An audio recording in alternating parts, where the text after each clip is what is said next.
Mesdames, Messieurs, le journal sur Camnews 24, bienvenue. Au sommaire, c'est désormais officiel, Mohamedou Bayero Bouno est le nouveau directeur général de la Sodecotong. Il a été nommé lors d'une session extraordinaire du conseil d'administration tenue le 20 juin 2016.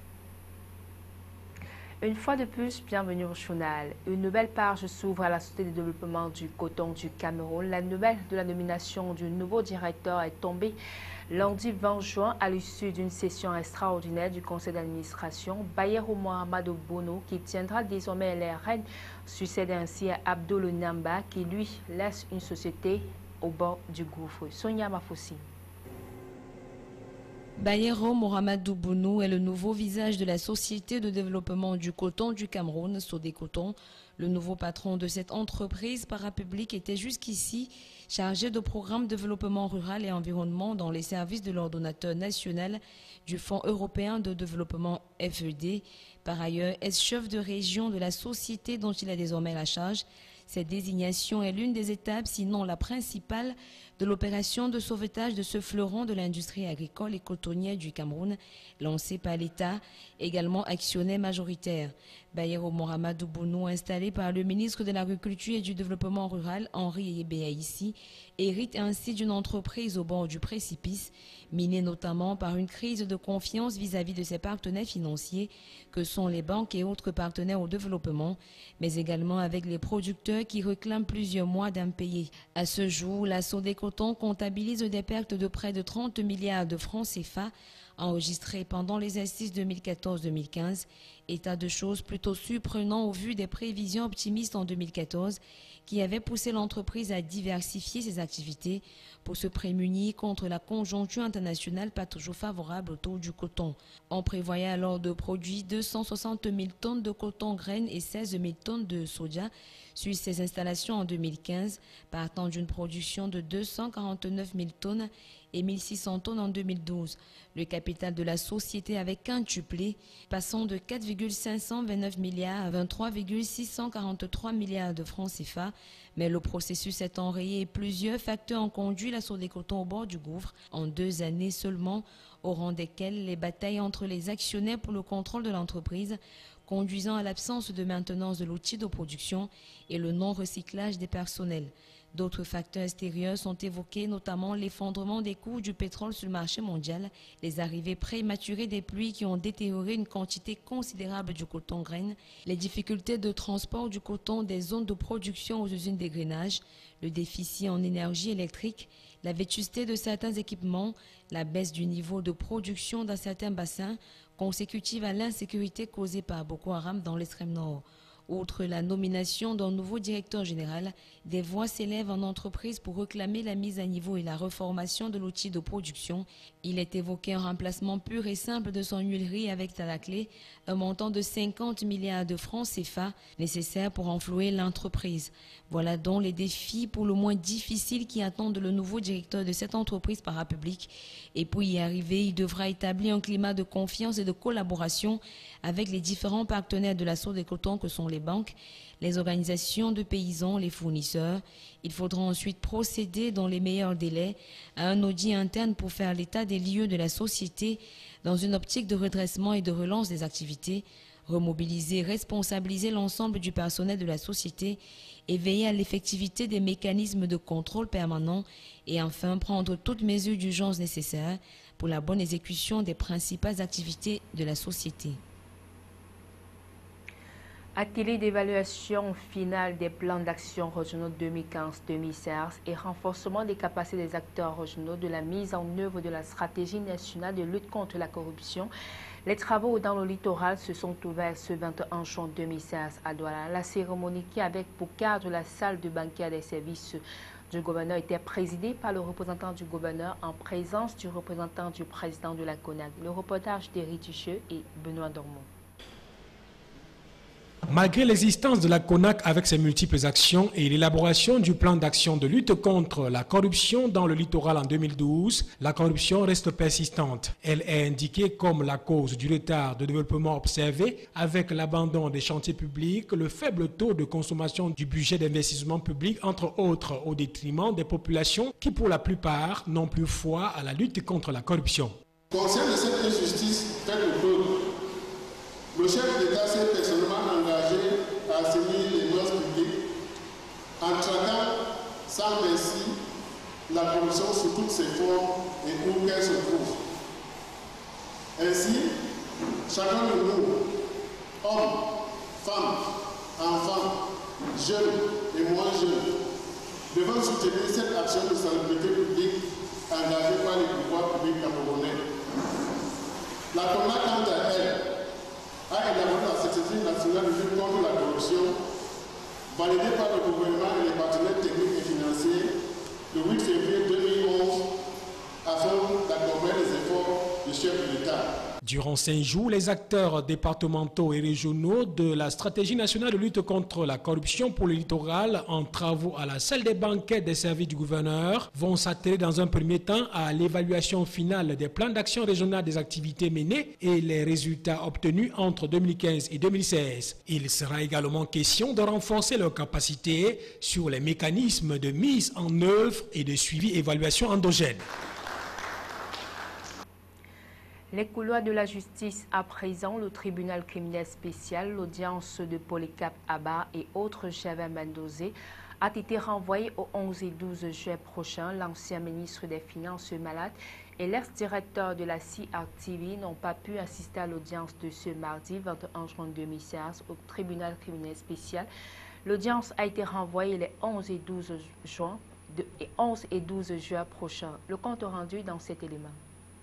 L'audience du jour était consacrée à l'audition de l'un des principaux accusés en la personne de Polycap Abba qui a malheureusement répondu aux abonnés absents pour cause de maladie, à en croire sa défense. C'est là très fatigué que son co-accusé, Gervais Mendozé, ancien directeur général de la Cameroun Radio en télévision, sous mandat de détention provisoire depuis le mercredi 12 novembre 2014 à la prison centrale de Kodengui, est apparu ce mardi devant le prétoire du tribunal criminel spécial de Yaoundé. Le président du tribunal de séance, Yab Abdoul, a par conséquent renvoyé l'audience au 11 et 12 juin prochains. Ils sont 15 mises en cause, au rang desquels Gervais Mendozé, ancien DG de la CRTV, Polycap Abba, ancien ministre des Finances, et Jean-Marie Akonozé, ancien agent comptable à l'Office de radio-télévision du Cameroun.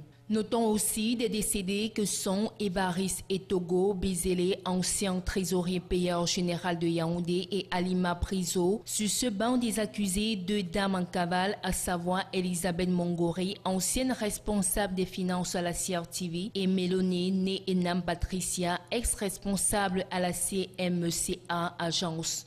Ils sont poursuivis pour des faits de détournement du deniers publics en coaction au préjudice à la CRTV.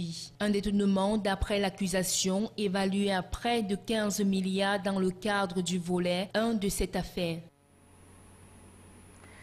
La mutuelle interafricaine des consommateurs des biens et services a tenu ce 21 juin 2016 sa deuxième journée des travaux du dialogue social. Les assises du jour ont servi, comme l'indique son thème, à vaincre les faillites bancaires pour le bien de tous. Colombe et Catal.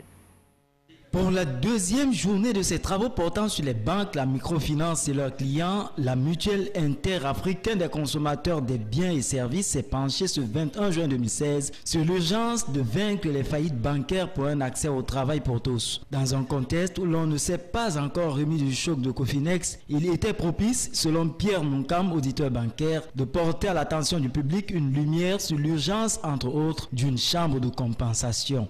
La chambre de compensation, elle est incontournable. La loi l'a prévu, la réglementation l'a prévu. Quand on parle de la réglementation, elle est au-dessus de la loi parce qu'elle est signée par les 6 États membres de l'Union monétaire de l'Afrique centrale, membres de la COBAC, par les 7 États membres de la COBAC, y compris la France. Donc il faut mettre ce dispositif sur pied. Et nous, en tant qu'auditeur bancaire, c'est d'avoir découvert, nous proposons des solutions. Même si je passe, mon rôle, c'est d'abord d'informer. Si je peux commencer à poser des actes pour résoudre le problème, je le posais en tant que président de l'association de consommateurs et non plus en tant qu'auditeur bancaire. L'occasion était tout offerte à l'auditeur bancaire de lever un pan de voile sur la gestion des risques.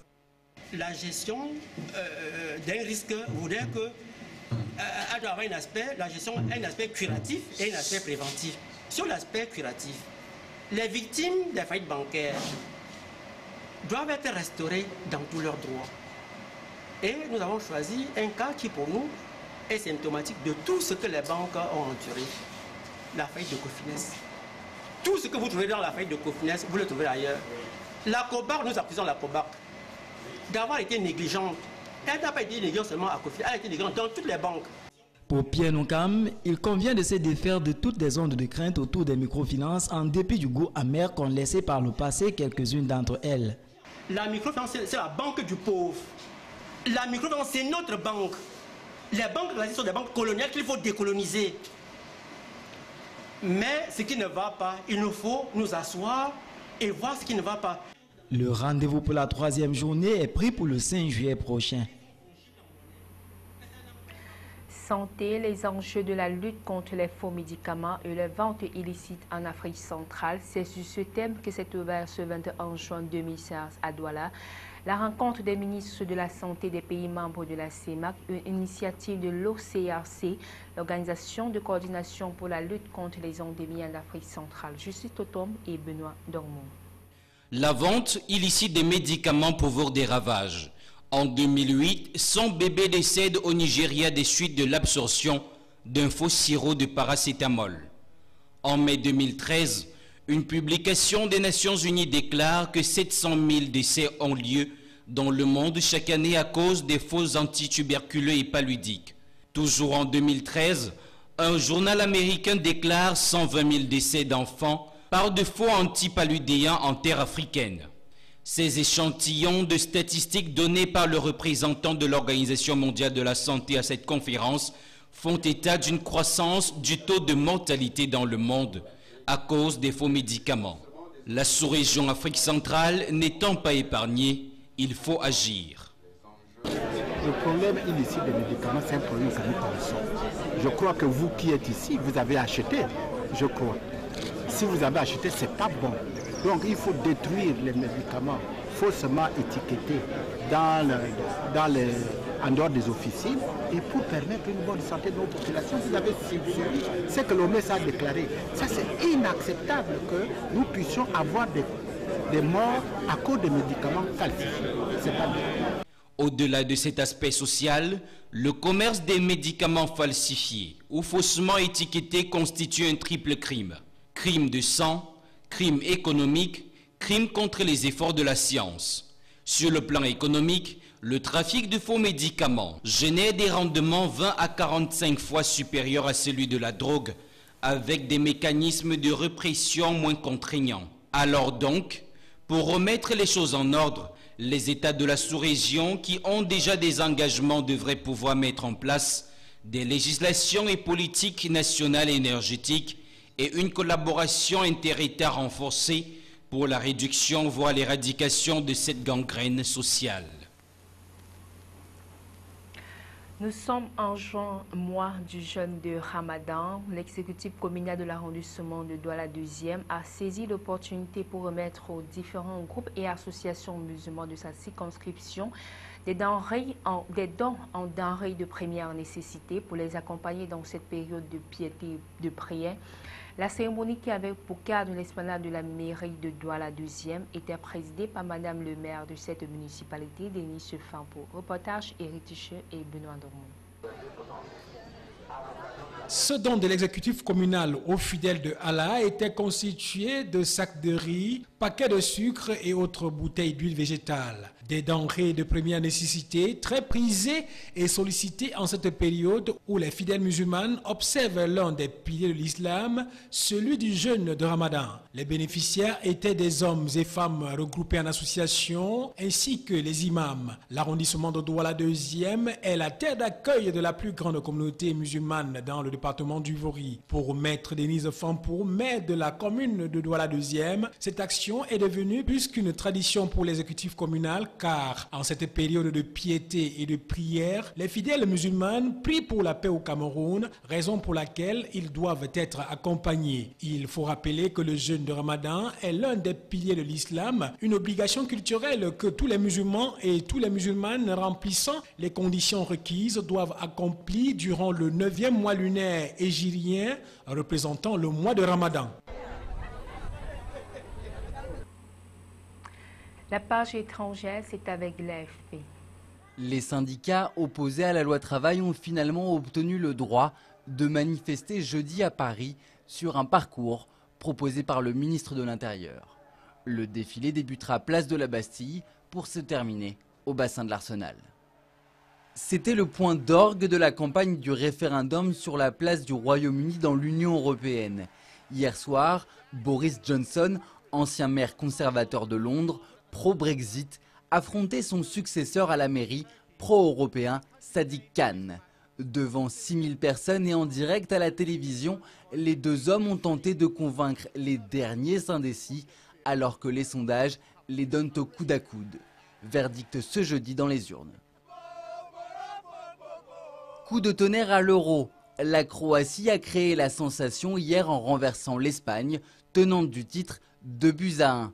Les deux équipes sont qualifiées pour les 8e de finale, mais en terminant 2e de son groupe, la Roja affrontera l'Italie au prochain tour. C'est le premier choc connu des 8e de finale de l'Euro 2016.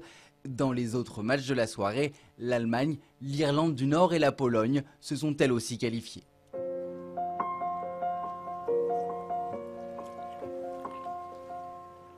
À mesure que retentissent les notes de l'œuvre Élégie pour l'Arctique, spécialement composée pour l'occasion par Ludovico Einaudi, les falaises glacées s'effondrent.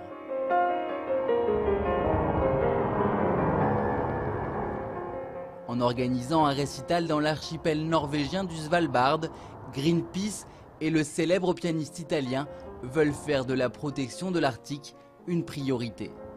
De façon générale, cette partie du monde connaît un réchauffement climatique 2 fois plus élevé qu'ailleurs.